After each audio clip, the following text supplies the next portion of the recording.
America Iran युद्ध बढ़ने के कारण पूरी दुनिया में तेल और ऊर्जा की समस्या बढ़ गई। हॉर्मुज़ स्ट्रेट बंद होने से तेल की सप्लाई रुक गई है। इसका सबसे अधिक असर भारत के पड़ोसी देशों श्रीलंका, पाकिस्तान, बांग्लादेश और नेपाल पर पड़ा है। इन देशों में पेट्रोल डीजल की कमी हो रही है, इसलिए सरकारी ईंधन बचाने के लिए कई फैसले ले रही है। आज आपको इन देशों की स्थिति बताएंगे, पड़ोसी देशों में भारत के क्या हाल है, इस रिपोर्ट में आपको बताएंगे। वीडियो को लास्ट तक जरूर देखना। नमस्कार, मैं हूं आपके साथ ममता तिवारी और आप देख रहे हैं न्यूज़18 का डिजिटल प्लेटफॉर्म। देखिए, भारत भी इस स्थिति से प्रभावित है, फिर भी कुछ पड़ोसी देशों ने भारत से मदद मांगी है। विदेश मंत्रालय के प्रवक्ता जायसवाल ने बताया कि बांग्लादेश समेत कुछ देशों ने डीजल देने की मांग की है। भारत ने कहा कि पहले अपने देश की जरूरतों के साथ ही मदद की अपील पर भी विचार कर रहा है। पाकिस्तान में पेट्रोल की कमी बहुत बढ़ गई है। पेट्रोलियम मंत्री अली परवेज मलिक ने बताया कि 137 रुपये 24 पैसे से पेट्रोल बढ़ाकर 458 रुपये 4 पैसे प्रति लीटर कर दिया गया है, जो करीब 43% अधिक है। पाकिस्तान अपना लगभग 80% तेल यूएई और ओमान से खरीदता है। यहाँ युद्ध के कारण तेल महंगा हो गया। लोगों के विरोध के बाद प्रधानमंत्री शहबाज शरीफ ने कीमत 80 रुपये घटाकर 378 रुपये कर दी है। साथ ही सरकारी दफ्तरों में 4 दिन का वर्क वीक, स्कूलों की छुट्टी, ऑनलाइन पढ़ाई, 30 दिन का मुफ्त पब्लिक ट्रांसपोर्ट जैसी सुविधाएं शुरू कर दी हैं। तो ये तो रहा पाकिस्तान का हाल। भारत का पड़ोसी देश पाकिस्तान में इस वक्त पेट्रोल की भारी कमी है। जो रेट है वो 300 के ऊपर पहुंच चुके हैं, 400 को टच कर चुके हैं और वहां पर आवाम को गुस्सा साफ तौर पर देखने को मिल रहा है। लेकिन जब तक युद्ध थमेगा नहीं, ये पेट्रोल और डीजल के दाम इसी तरह से बढ़ेंगे और ये पेट्रोल के दाम और बढ़ सकते हैं पाकिस्तान में, क्योंकि वहां पर सप्लाई नहीं हो पा रही है। अब जरा भारत के पड़ोसी मुल्क बांग्लादेश की स्थिति से आपको रूबरू करवाते हैं। बांग्लादेश अपनी 95% तेल गैस जरूरती बाहर से पूरी करता है, इसलिए वहां भी संकट बढ़ गया है। सरकार ने दफ्तर, दुकानों के समय कम कर दिए हैं। शादी ब्याह में सजावटी लाइट लगाने पर रोक लगा दी गई है। सरकारी और निजी दफ्तर सुबह 9 बजे से लेकर शाम 4 बजे तक खुलेंगे और बैंक 3 बजे तक। शॉपिंग मॉल शाम 6 बजे बंद होंगे। सरकार ने नई गाड़ियां और कंप्यूटर खरीदने पर रोक लगा दी है। ईंधन खरीद की सीमा तय कर दी गई है और खाद बनाने वाली फैक्ट्रियों को भी बंद कर दिया गया है। तो ये तो रहा बांग्लादेश का हाल, जहां पर तेल की सप्लाई बाधित होने से वहां पर भी स्थिति काफी ज्यादा गंभीर हो गई है। स्कूल बंद हो गए हैं, मॉल 6 बजे बंद हो जा रहे हैं, सड़कों पर अंधेरा पसरा रहता है रात के समय, क्योंकि ऊर्जा का संकट है और तेल का संकट है, जिसकी वजह से बांग्लादेश में आम जनता काफी ज्यादा परेशान है।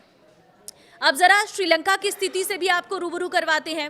श्रीलंका पहले से ही आर्थिक संकट झेल रहा है और अब स्थिति और खराब हो गई है। भारत ने उसे करीब 38,000 टन ईंधन दिया। राष्ट्रपति अनूर कुमार ने ईंधन राइजनिंग लागू कर दी है। कीमतें 1/3 बढ़ा दी गई हैं। बिजली के दाम 40% तक बढ़ा दिए हैं। सरकार ने स्ट्रीट लाइट, नियॉन साइन और बड़े बड़े विज्ञापन बोर्ड बंद कर दिए हैं। सरकारी संस्थाओं को एसी कम चलाने, घर से काम करने को कहा गया है। इसके साथ ही 4 दिन का वर्क वीक लागू करने जैसे कदम भी उठाए गए हैं।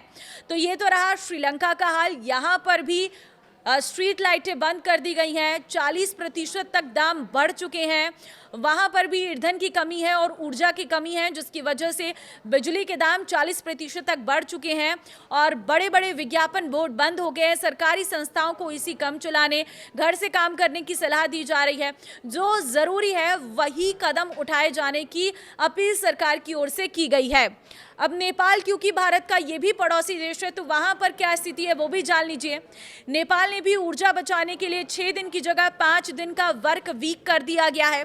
शनिवार और रविवार दोनों दिन छुट्टी रहेगी। सरकारी दफ्तर सोमवार से शुक्रवार सुबह 9 बजे से शाम 5 बजे तक खुलेंगे। सरकार पेट्रोल डीजल गाड़ियों को इलेक्ट्रिक में बदलने पर विचार कर रही है। ईंधन की कमी के कारण आधे भरे गैस सिलेंडर बेचे जा रहे हैं। तो नेपाल में भी संकट बड़ा है, वहाँ पर भी ईंधन की कमी है। आधे भरे गैस सिलेंडर बेचे जा रहे हैं। यहाँ पर भी ईंधन की कमी की वजह से अब इलेक्ट्रिक वाहन खरीदने की अपील सरकार कर रही है, क्योंकि पेट्रोल और डीजल बहुत ज़्यादा महंगा हो गया है। सप्लाई बाधित होने की वजह से सरकार ने बहुत सारी चीज़ों को बदल कर रख दिया है। तो ये है भारत के पड़ोसी देशों के हाल, जिसमें पाकिस्तान का हाल सबसे ज़्यादा बेहाल है, क्योंकि वहाँ पर जो प्राइस हाइक है वो बहुत ज़्यादा देखने को मिल रही है। साथ ही वहां पर सरकार कोई भी तरीके से आम जनता को राहत नहीं दे पा रही है। श्रीलंका का भी यही हाल है, बांग्लादेश में भी ऐसा ही हाल है और नेपाल में भी। लेकिन भारत में हाल आप जानते हैं। यहाँ पर गैस की सप्लाई भी पूरी हो रही है, सिलेंडरों की कोई कमी नहीं है, हर घर तक गैस सप्लाई की जा रही है, साथ ही बिजली की खपत पूरी हो रही है, बिजली का कोई संकट नहीं है और ना ही यहाँ पर किसी के दामों को बढ़ाया गया है। ना इलेक्ट्रिसिटी प्राइस बढ़े हैं, ना ही गैस सिलेंडर के दाम, घरेलू गैस सिलेंडर के दाम बढ़ाए गए हैं। सभी घर में सप्लाई हो रही है। सरकार दूसरे विकल्पों पर भी लगातार विचार कर रही है और जो ईरान के रास्ते हमारा तेल आता है, स्ट्रेट ऑफ हॉर्मुज के रास्ते, वहाँ से भी LPG टैंकर लगातार अब तक भारत पहुँच चुके हैं। 6 से 7 जहाज पहुँच चुके हैं भारत। तो ऐसे में भारत में किसी तरह से कोई कटौती नहीं देखने को मिल रही है। यहाँ पर सरकारी दफ्तरों की कोई टाइमिंग में बदलाव नहीं हुआ है, ना ही किसी सड़क पर आपको स्ट्रीट लाइट बंद नजर आ रही होगी। अलग अलग विकल्पों पर सरकार जरूर काम कर रही है ताकि हमें किसी और देश पर इतना डिपेंडेंट ना होना पड़े। ईंधन की कोई कमी भारत में नहीं है। तो पड़ोसी देशों से अगर आप अपने देश को कंपेयर करेंगे तो देश में स्थिति पूरी तरह से बहुत पॉजिटिव है और सरकार हर तरीके से आम जनता को खुश कर रही है। तो इस वीडियो को शेयर कर देना उन लोगों के साथ जो ये कहते हैं कि भारत में बहुत कमी है, जंग की वजह से भारत में हाल बुरा है। उन्हें ज़रा पड़ोसी देशों का हाल इस वीडियो के जरिए पता चले, तभी उन्हें समझ आएगा कि भारत में स्थिति क्या है। नमस्कार।